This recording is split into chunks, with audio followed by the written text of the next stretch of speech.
നമസ്കാരം, ഞാൻ രജനി അഭിലാഷ്. ഓന്ത് എപ്പോഴും നിറം മാറിക്കൊണ്ടേയിരിക്കും. അതായത് അതിൻ്റെ തനി വർഗ്ഗകോണം കാണിക്കും എന്ന കാര്യത്തിൽ സംശയമില്ല. അപ്പം പിന്നെ ഓന്ത് സന്ദീപ് വാര്യർ ആ കോണം കാണിക്കാതിരിക്കുമോ? ഇല്ല, ഒരിക്കലും ഇല്ല. നല്ല ഒന്നാം തരം നാറിയ ഇപ്പോഴത്തെ വർഗ്ഗകോണമാണ് കാണിച്ചു കൊണ്ടിരിക്കുന്നത്. കോൺഗ്രസിൻ്റെ സ്നേഹക്കടലിൽ ഏതാണ്ടൊക്കെ എടുത്തു വെച്ചിരിക്കുന്നതെന്ന് കരുതിയാണ് ഓന്ത് സന്ദീപ് അങ്ങ് എടുത്തു ചാടിയത്. ചാടിക്കഴിഞ്ഞപ്പോഴാണ് RSSൻ്റെ വില മനസ്സിലായത്. അതുകൊണ്ട് തന്നെയാണ് കാണിച്ചു പോയ അവിവേകത്തിൻ്റെ പേരിൽ പശ്ചാത്താപത്തിൻ്റെ പാതയിലാണ്. സന്ദീപിന് ഇപ്പോഴും താല്പര്യം BJPയുടെ ആഭ്യന്തര കാര്യങ്ങളിലാണ്. ഇത് നാൾക്ക് നാൾ തെളിയിക്കുന്ന രീതിയിലുള്ള പോസ്റ്റുകളാണ് വരുന്നത്. നിലമ്പൂർ തെരഞ്ഞെടുപ്പിൽ BJP സ്ഥാനാർത്ഥിയെ നിർത്താത്തതിൽ സങ്കടം മുഴുവൻ വാര്യർക്കാണ്. ആകെ തലയിൽ കൈയും വെച്ച് നിലവിളിച്ച് നടക്കുകയാണ്.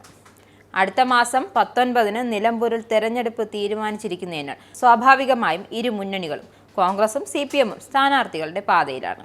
കോൺഗ്രസ് ആര്യാടൻ ഷൗക്കത്താണെന്ന് ഏതാണ്ട് ഉറപ്പിച്ചു. CPM കരുത്തനായുള്ള സ്ഥാനാർത്ഥിയെ രംഗത്തിറക്കാനുള്ള പരിശ്രമത്തിലും.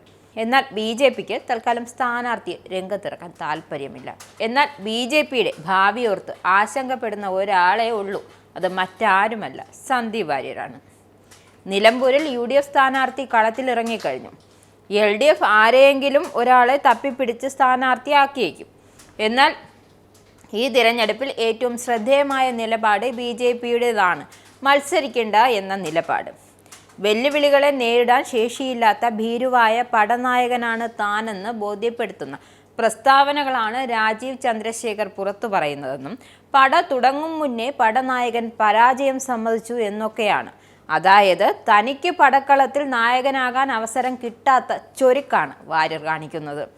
ലോക്സഭാ തെരഞ്ഞെടുപ്പിൽ 17,500 വോട്ട് താമര ചിഹ്നത്തിൽ വീണ നിലമ്പൂരിൽ സ്ഥാനാർത്ഥി വേണ്ട എന്ന നിലപാട് എന്തുകൊണ്ടായിരിക്കും BJP നേതൃത്വം സ്വീകരിക്കുന്നത്? കാരണം മറ്റൊന്നുമല്ല, BJPയുടെ കേരളത്തിലെ സ്വാധീനം കഴിഞ്ഞ ലോക്സഭാ തെരഞ്ഞെടുപ്പിന് ശേഷം താഴോട്ടാണ് എന്ന സത്യം തിരഞ്ഞെടുപ്പ് ഫലം പുറത്തു കൊണ്ടുവരും എന്നുള്ളതാണെന്നും ഗണ്യമായ തോതിൽ ക്രൈസ്തവ വോട്ടുകൾ നിലമ്പൂരിൽ ക്ഷീണം സംഭവിച്ചാൽ കൊട്ടിഘോഷിച്ചു കൊണ്ടുവന്ന വഖഫ് അമെൻമെന്റ് ആക്ട് എടുക്കാച്ചരക്കായി മാറും.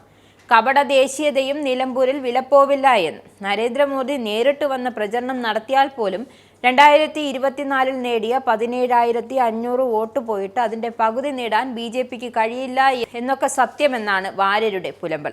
അപ്പോൾ പിന്നെ കഴിഞ്ഞ കുറച്ച് ദിവസങ്ങളായി കോടികൾ ചെലവാക്കി നടത്തിയ PR വർക്ക് കല്ലത്തായി പോകുമെന്ന ഭയവും BJPക്കുണ്ട് എന്നും വാര്യർ ആരോപിക്കുന്നുണ്ട്. അതിനാൽ നിലമ്പൂരിൽ BJP പ്രവർത്തകരെ വിധിക്ക് വിട്ടുകൊടുത്ത് തെരഞ്ഞെടുപ്പ് രംഗത്ത് നിന്ന് മുങ്ങാനാണ് BJPയുടെ ശ്രമം.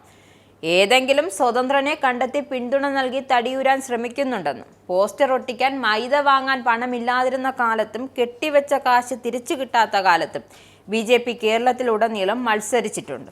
അന്നൊന്നും ഒരു നേതാവും തെരഞ്ഞെടുപ്പ് അപ്രസക്തമാണ് എന്ന കാരണം പറഞ്ഞ് തെരഞ്ഞെടുപ്പ് രംഗത്ത് നിന്നും ഒളിച്ചോടിയിട്ടില്ല. ലാഭം മാത്രം നോക്കുന്ന കച്ചവടക്കാരനെ പ്രസിഡന്റാക്കിയാൽ ഇങ്ങനെയിരിക്കും, അനുഭവിച്ചോ.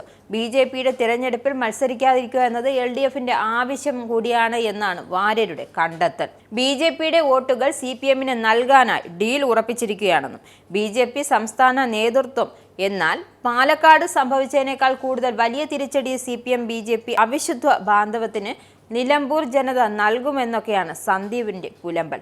എന്താണോ വാര്യരെ തനിക്ക് ഇനിയെങ്കിലും നന്നായിക്കൂടെ എന്നേ ചോദിക്കാനുള്ളൂ.